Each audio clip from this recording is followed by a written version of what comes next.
PCTs Infinity PCTs Infinity PCTs Infinity PCTs Infinity PCTs Infinity 90.4 FM reflecting you. श्रोते हो नमस्कार. Pimpri Chinchwad education ट्रस्टच्या infinity community radio 90.4 FM वर पुन्हा एकदा मी माधुरी, माझ्यासोबत विराज. Yes. आम्ही दोघेही तुमचं खूप मनापासून स्वागत करतो आहोत. आज स्वागत खूप गोडगोड आणि गोडगोड आणि हेल्दी छान असं झालेलं आम्ही करणार आहे. आहोत. करेक्ट झालंय. आणि उलट Yes. आज जरा वेगळा दिवस आहे नाही का माधुरी? खूप वेगळा. नेहमीचे असे कार्यक्रम जे आपण अर्थात वेगवेगळ्या विषयांवरचे ऐकतो तसाच एक भन्नाट आणि अतिशय स्वादिष्ट असा विषय घेऊन आज आपण हाजीर झालेलो आहोत श्रोत्यांसमोर. खरं तर असं छान मस्त गेल्या काही दिवसांपासून पावसाळी ढगाळ वातावरण आहे. लगेच आपल्याला भजी आणि पाव आणि असं सगळं खायला सुचतं नाही का? अगदी, किंवा अगदी. पॅटीस तरी खा, नाही तर असं काहीतरी ही लगेच सुरुवात होते खायला. अगदी आपल्याला बेकरी प्रॉडक्ट प्रचंड आवडतात नाही का? तुला अगदी. कुठले आवडतात पदार्थ? बेकरीचे म्हटलंस तर मी असा प्रश्न विचारतोय कारण त्याच्या मागे एक खास कारण आहे. अगदी.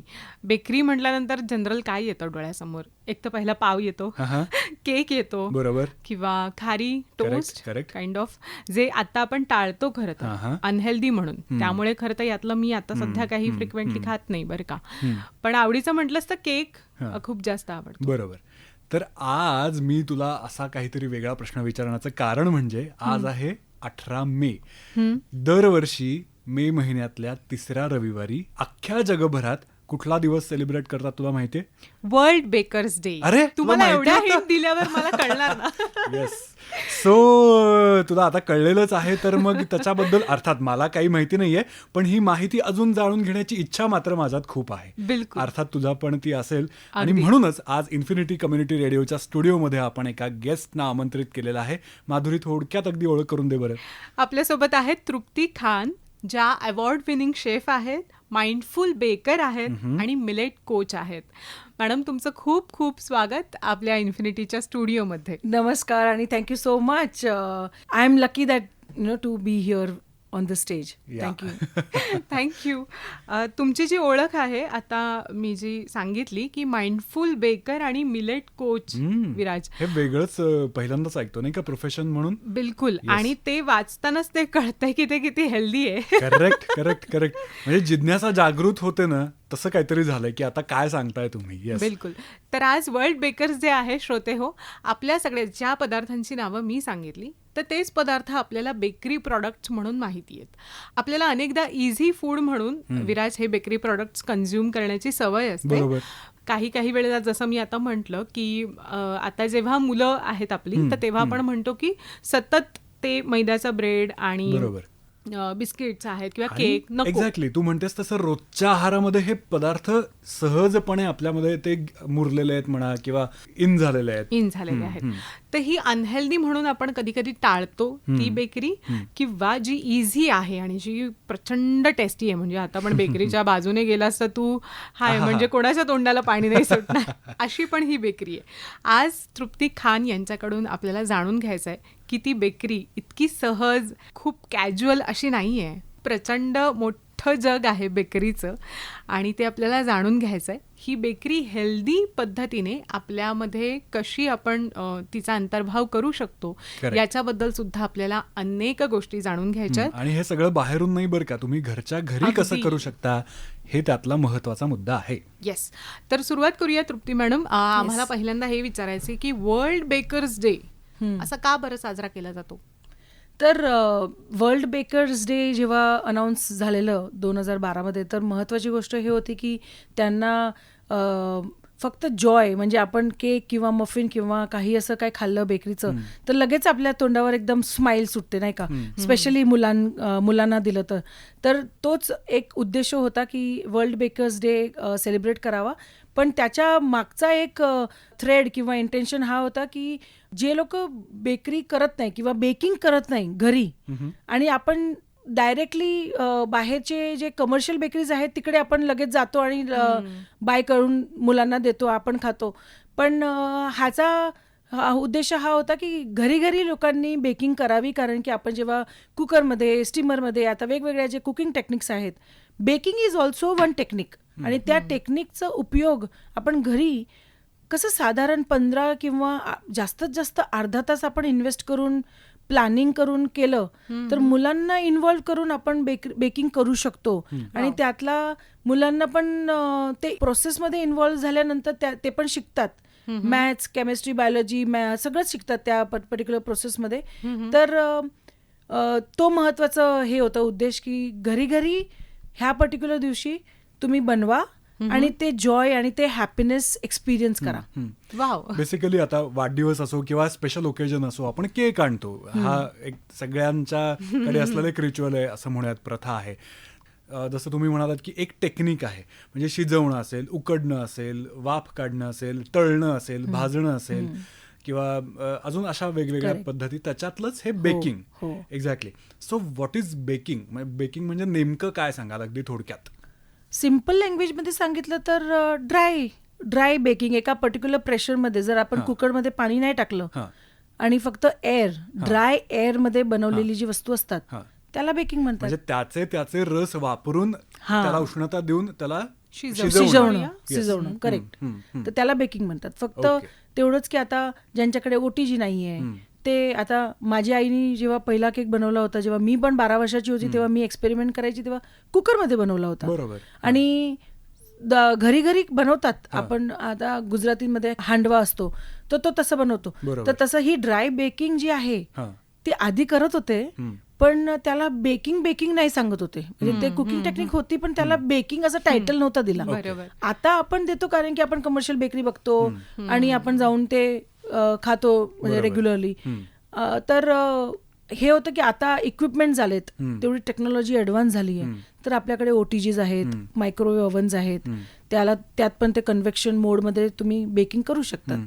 तुम्ही बेकिंग आता इतकी वर्ष करत आहात आणि त्याचे आता कोच सुद्धा आहात. तुम्ही लोकांना मार्गदर्शन करताय, शिकवताय किंवा लोकांचं प्रबोधन करताय. बेकरी प्रॉडक्ट म्हणल्यानंतर आपल्या समोर येतो तो सगळ्यात मोठं प्रश्नचिन्ह, तो म्हणजे मैदा. असं जे की मैदा तर खायचा नाहीये पण बेकरी प्रॉडक्ट्स खाण्यावाचून आपण थांबवू पण शकत नाही.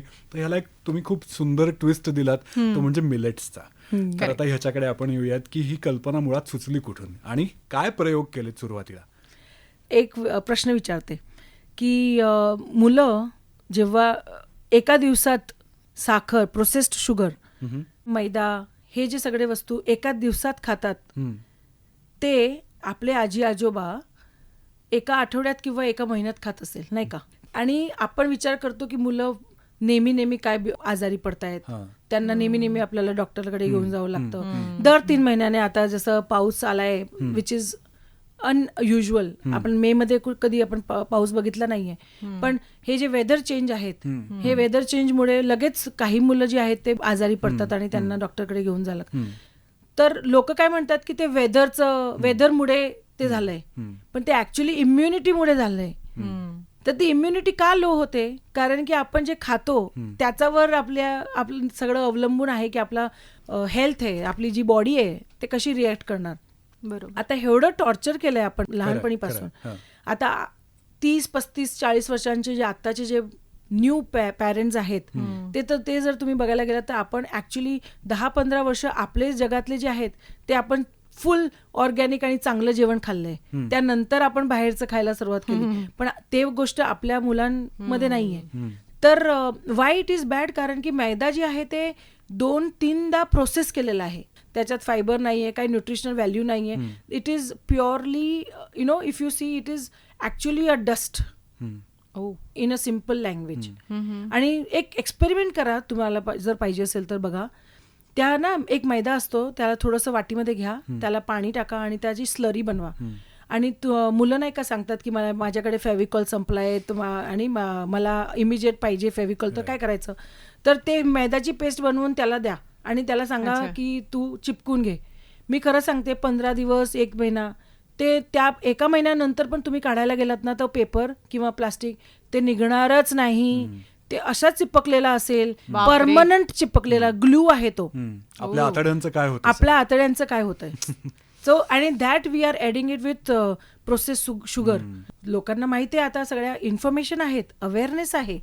मराठीत म्हण आहे, कळतं पण वळत नाही, Correct. अशी सध्या आपल्या सगळ्यांची अवस्था आहे. करेक्ट. आणि माझे जे मेंटर आहेत ते मला सांगतात की जेव्हा आपल्याकडे काय इन्फॉर्मेशन असेल किंवा नॉलेज आहे, त्या नॉलेजचा जर आपण उपयोग नाही केला, so that is equal to not knowing. म्हणजे तुम्हाला माहीतच नाही, तुम्हाला ते नॉलेजच नाही, कारण की तुम्ही इम्प्लिमेंटच नाही केलंय.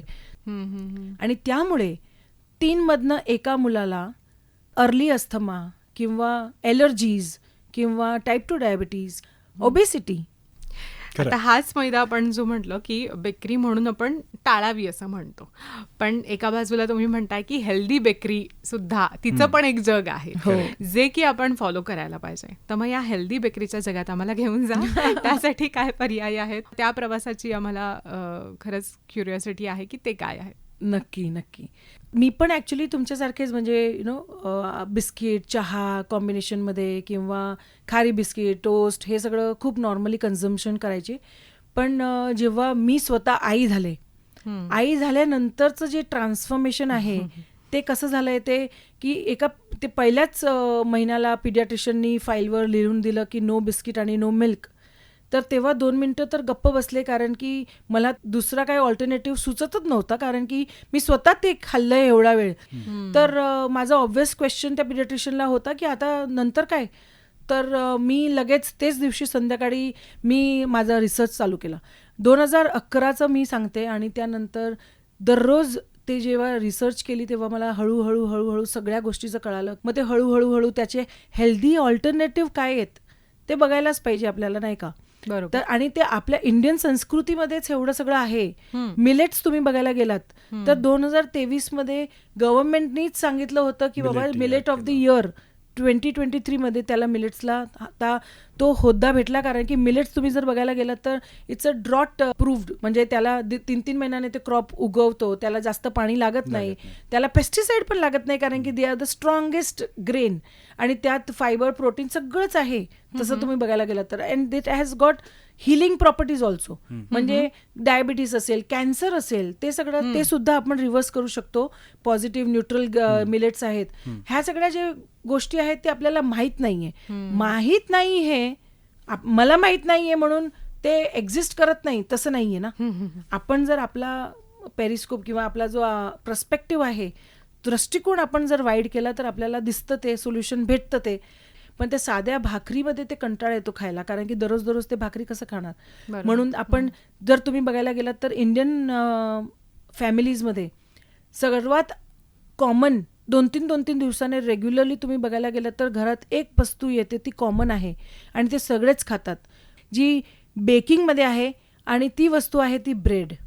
तर हे महत्त्वाची गोष्ट आहे की आपल्याला माहीत आहे, पण ते इम्प्लिमेंट करावं आणि आपल्या रेग्युलर डे टू डे लाईफमध्ये इम्प्लिमेंट करून त्याला चेंज करायचं. कारण की माझ्या हिशोबाने मला असं वाटतंय की किचन फक्त फार्मसी नाही आहे, किचन पूर्ण असा किंगडम आहे. किचनमधनं तुम्ही पूर्ण जग चेंज करू शकतात, तुमचं स्वतःची फॅमिली पण चेंज करू शकतात, बाहेरच्या लोकांना पण इम्पॅक्ट करू शकतात. कारण की किचन मध्ये एवढा पॉवर आहे आणि ते आईमध्ये एवढा पॉवर आहे की आईने फक्त एक हेल्थ स्वॉप केला की तुमचे डॉक्टरांची व्हिजिट, हॉस्पिटलचे पैसे सगळंच वाचू शकतात. क्या बात आहे. आतापर्यंत खरंच असं म्हणलं जातं की घरामध्ये एक स्त्री असणं हे किती महत्वाची गोष्ट आहे, जी घरातलं अर्थकारण पण सांभाळते, घरातल्या मुलांना पण सांभाळते, घराचं आरोग्य सुद्धा सांभाळते. हे आता तुम्ही खरंच उत्तम पद्धतीने सांगितलं. जेव्हा तुम्ही भरड धान्यांकडे वळलात आणि त्याचा बेकिंगमध्ये आपण कशा पद्धतीने वापर करू शकतो ह्याचा रिसर्च करायला सुरुवात केलीत,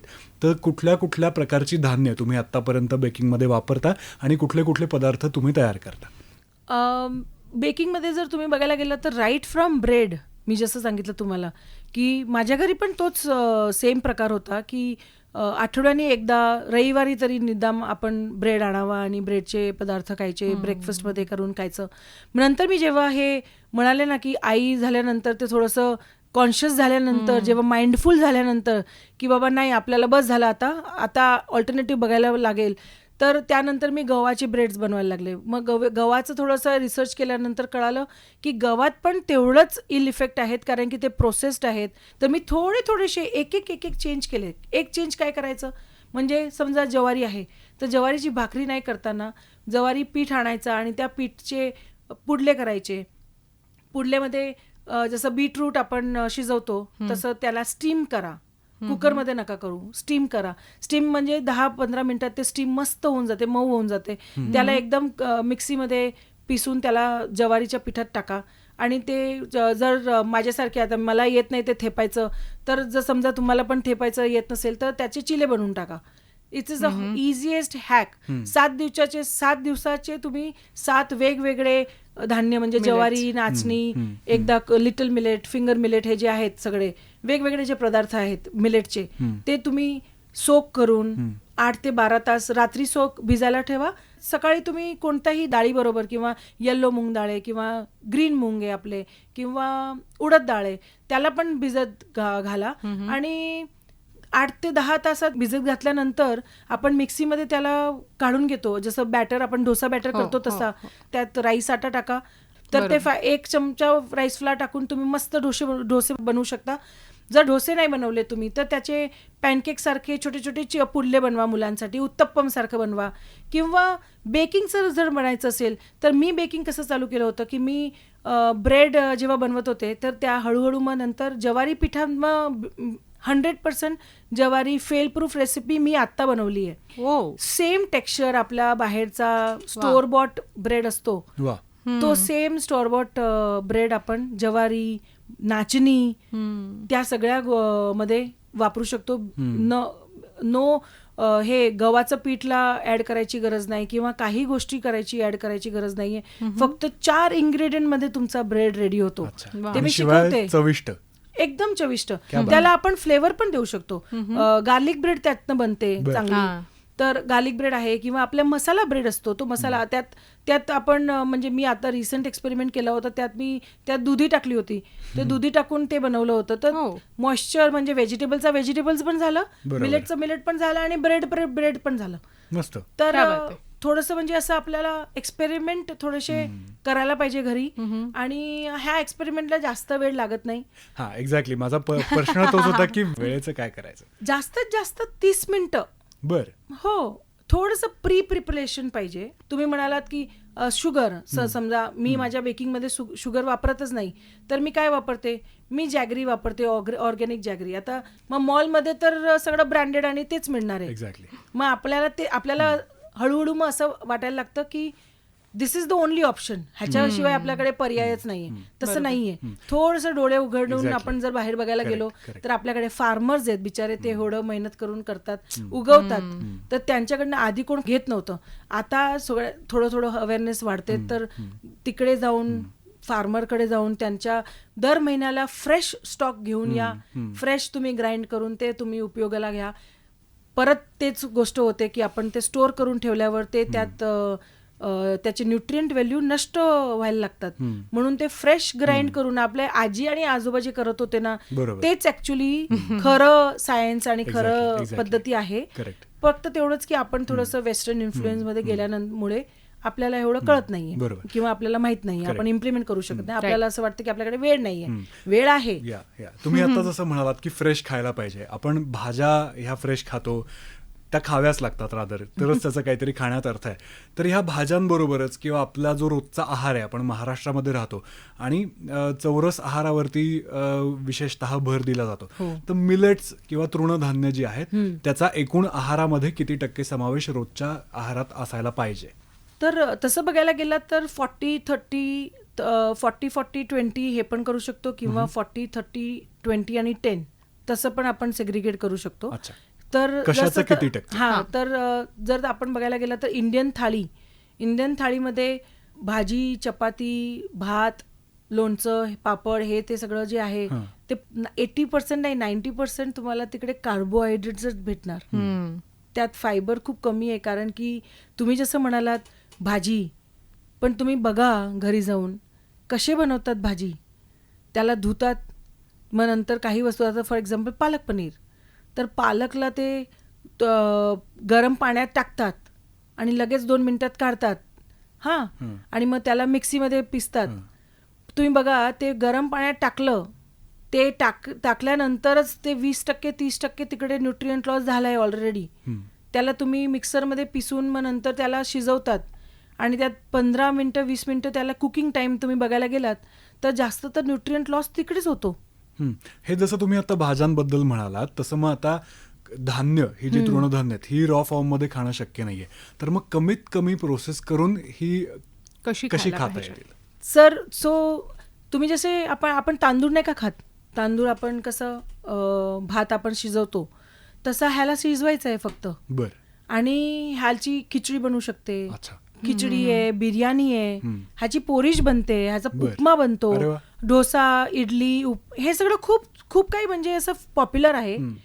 मी काय करते ॲज अ आई मी सांगते तुम्हाला, मी गव्हाचं पीठ आणि गव्हाचं हे जास्त उपयोग करत नाही. तर मी काय करते, हे जे आपले पॉझिटिव्ह मिलेट्स आहेत जसं कोडो आहे, लिटल मिलेट आहे, सामा आहे, हे सगळं, तर रात्री मी त्याला भिजवून घेते आणि सकाळी 8 किंवा सकाळी 10 वाजता त्याला मी शिजवते किंवा मिक्सीमध्ये पिसून त्याला तुम्ही गॅसवर थोडंसं 5 मिनिटं पण शिजवलं ना की त्याचा पीठ तयार होतो लगेच.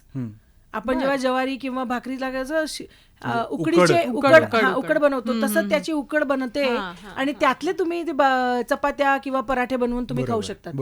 म्हणजे ते दॅट्स अ इझिएस्ट वे. आणि दुसरं माझं असं म्हणणं आहे की जे भाज्या आपण वेगळे कांदा हे सगळं लसूण हे सगळं टाकून बनवतो त्यातला अर्धा भाग ह्या पीठमध्ये टाकून चपातीमध्येच बनवून घ्या. खास करून मुलांना ती लाल कलरची चपाती, येल्लो कलरची चपाती, ती वेगवेगळ्या कलरची जी चपाती असतात ना, त्या आपली प्लेट कलरफुल असायला पाहिजे ते असं सांगतात नाही का, रेनबो कलर दिसायला पाहिजे. तर रेनबो फक्त भाज्याच मध्ये कशाला, आपल्या चपातीमध्ये पण येऊ शकतो. आपल्या हा कोडो मिलेट आणि ह्या ज्या मिलेट्स असतात ते पण त्यात पण असू शकतो. बरोबर. आणि तुम्ही म्हणताय तसं पोळीला इंडियन ब्रेड म्हणतातच, त्यामुळे हा एक बेकिंगचाच प्रकार झाला. एक्झॅक्टली. सो आता तुमच्या आवडीचा असा कुठला मिलेट पासून तयार केलेला बेकिंगचा पदार्थ आहे जो तुमच्या खास आवडीचा आहे आणि तुमची स्पेशालिटी आहे? माझी स्पेशालिटी तसं बघायला गेलं तर ना, मला आपले जेवढे पण इंडियन फूड आहेत, इंडियन पदार्थ आहेत खायचे, त्या सगळ्या गोष्टीला ना मिलेटिफाय कसं करायचं तेच मी बघत बसते. तर म्हणून तुम्ही मिलेट कोच आहात. तर आता एक छोटासा, म्हणजे माझा फेवरेट तर नाही पण माझ्या मुलांचा फेवरेट आहे की बाजरीचा जो पीठ आहे त्या बाजरीच्या पिठामध्ये आपण मोहन टाकतो. तर ते मोहन टाकून त्याला ना एका कॅनपी सारखं बनवतो. कॅनपी म्हणजे टार्ट सारखं बनवतो, एक असं वाटी सारखं बनवतो. आपल्या स्टीलची वाटी किंवा अल्युमिनियमची आपले मोल्ड असतात ना, मफिनचे मोल्ड आता घरी घरी असतात. त्या मफिनच्या मोल्ड मध्ये ना त्याला ते थोडंसं लेअर अशी अर्धा इंची लेअर सारखं बनवून त्याला जर आपण बेक केलं तर 10 मिनिटात बेक होतोय पटकन. आणि सगळ्या व्हेजिटेबलला मी मिक्स करते, कॉर्न, कॅप्सिकम, गाजर, हे सगळं, बीटरूट. त्याचं एक पिझ्झा टॉपिंग असतो ना, तसं पिझ्झा टॉपिंग मी बटर मध्ये सॉटे करते, एकदम 1 चमचा बटर मध्ये, आणि थोडंसं चीज पण त्यात टाकते. चीज पण मी घरीच बनवते. हा, that is a vegan cheese actually, ते मी कॅश्यू मधनं बनवते. तर ते चीज आणि त्या व्हेजिटेबल्स त्या टार्ट मध्ये टाकून ना खूप छान नाश्ता रेडी होतो मुलांचा, संध्याकाळचा स्नॅक म्हणू शकतात. किंवा तर ते बाजरी पण गेलं त्यांना आणि व्हेजिटेबलचे व्हेजी पण घेते त्यांना. ते पिझ्झा बाईट्स लागतात, पण आपण त्यांना ऍक्च्युली काय भरवतो ते आपल्यालाच माहितीये. आणि स्निग्धताही पोटात गेली. हा, आणि ते न्यूट्रिशियस झालं, म्हणजे ते लगेच त्यांचं शुगर लेवल असं स्पाइक करणार नाही. आपण चिप्स देतो किंवा बाहेरचे असे जास्त तर चिप्स, सोया स्टिक्स आणि हे सगळं जे खातात मुलं ना, ते नाही न देताना. कारण की युजली काय असं वाटतं आपल्याला, बेकिंग म्हणाले तर गोड पदार्थच आपल्या डोक्यात येतात. एक्झॅक्टली. केक, मफिन्स वगैरे. माझं ऍक्च्युली स्पेशालिटी सेवरी मध्ये, की माझी आई किंवा आजी जेव्हा ते शक्करपारे बनवायची ना, तिखटवाले, म्हणजे ते नमकपारे म्हणतात हिंदीमध्ये, तर ते नमकपारेला तळताना किंवा त्यात मैदा असताना मला असं वाटायचं की बाबा मला तर खायचंच नाहीये आणि मला मुलांना पण द्यायचं नाहीये, तर काय करायचं. तर मी हे थोडंसं आपला इंडियन टेस्ट टाकून तो त्याला विदेशी असा फ्लेवर दिला आणि त्याला असं नाचोज, टॉर्टिला असं नाव आहेत ऑलरेडी ना, बाहेर मिळतातच. आपण 200 रुपयाला 100 ग्राम घेतो मॉलमध्ये जाऊन. पण तुम्ही आता जसं म्हणालात तसं आता या यंदाच्या दिवाळीच्या काळामध्ये असे मिलेटचे शंकरपाळे तयार करायला हरकत नाही, नाही करू शकतात. आणि बेक्ड वाले ते बेक्ड वाले आणि ते फुगतात पण तेवढे. करेक्ट. अरे वा, हा, तेवढे फुगतात पण खूप छान बनतात. क्या बात आहे. सो आज मजा आली ना माधुरी? बिलकुल. सो नवीन नवीन पदार्थ कळलेच. हो. मधला पार्ट आपला असा गेला की खूप आपल्याला इन जनरल आता भीतीदायकच चित्र वाटतं समोर, की सगळंच जे आपण खातोय ते केमिकल बेस्ड खातोय किंवा त्याचे दुष्परिणाम होतात. त्याचे जे पर्याय आहेत उपलब्ध, सो ते सुद्धा आहेत. त्यामुळे तुम्हाला छान राहायचं तर मेहनत करा. बरोबर. आणि मला सगळ्यात महत्वाचा, अगदी सुरुवातीला आपण जो मुद्दा चर्चा केली त्याच्यावरती, की अनेक टेक्निक्स सारखीच बेकिंग ही एक टेक्निक आहे. त्यामुळे सरसकट बेकिंगला नावं न ठेवता बाहेर जे आपण बेकरीचे प्रॉडक्ट्स खातो ते खाणं बंद करून आपण हेल्दी पदार्थ घरच्या घरी तयार करू शकतो. आणि इतक्या सोप्या शब्दामध्ये, उदाहरणांसकट आणि तुमच्या अनुभवांवरती आधारित आज तुम्ही सगळा तो तुमचा एक्सपिरियन्स शेअर केलात आमच्या श्रोत्यांबरोबर.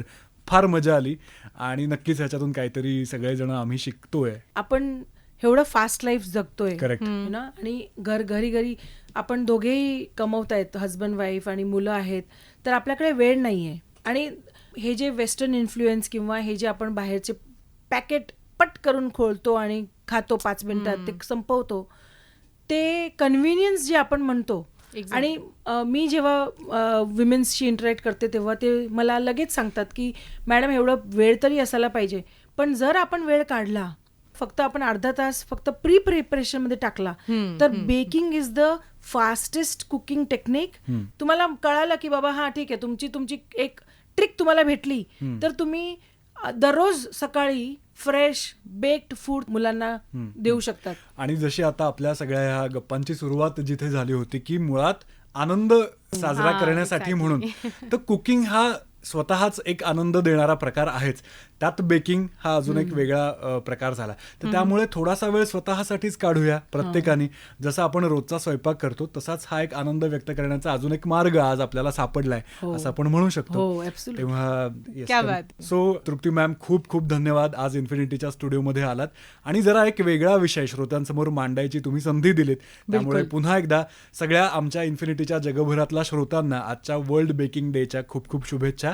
मी आणि माधुरीने आणि विद्याने सुद्धा आम्ही तृप्ती मॅमच्या हातचा केक खाल्लेला आहे.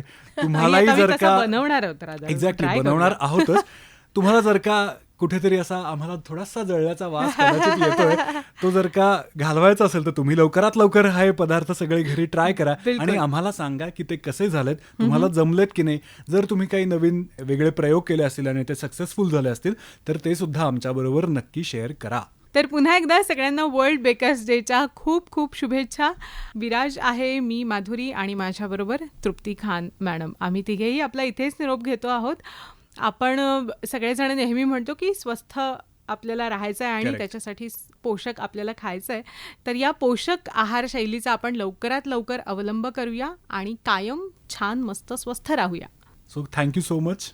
Thank you so much. Bye bye. नमस्कार. नमस्कार. श्रोते हो, माइंडफुल बेकर आणि मिलेट कोच असणाऱ्या तृप्ती खान यांच्याबरोबर झालेल्या मनमोकळ्या गप्पा आत्ता आपण ऐकल्यात. तुम्हाला या गप्पा कशा वाटल्या हे आम्हाला जरूर कळवा आणि त्यासाठी आमचा व्हॉट्सॲप नंबर आहे 9371332683 बरोबर. किंवा आमच्या लाईव्ह स्ट्रीमिंग मोबाईल ॲपवर चॅट रूम नावाचा ऑप्शन तुम्हाला समोरच दिसतो. त्याच्यामध्ये सुद्धा तुमच्या नावासहित तुम्ही तुमच्या प्रतिक्रिया, अभिप्राय किंवा सूचना किंवा रेसिपीज आमच्यापर्यंत नक्की पोचवा. आणि ऐकत रहा PCET's infinity 90.4 FM, reflecting you.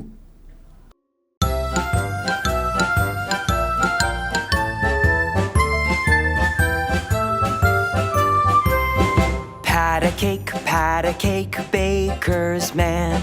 Bake me a cake as fast as you can. Roll it and pat it and mark it with a C. Put it in the oven for Carlos and me. Pat a cake, baker's man. Bake me a cake as fast as you can. Roll it and pat it and mark it with an A. Put it in the oven for Amy and me.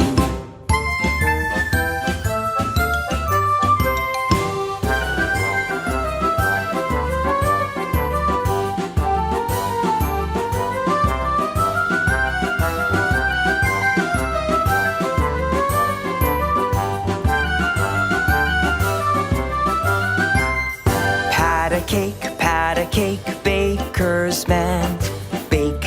a cake as fast as you can. Roll it and pat it and mark it with a K. Put it in the oven for Kayla and me. Pat a cake, baker's man. Bake me a cake as fast as you can.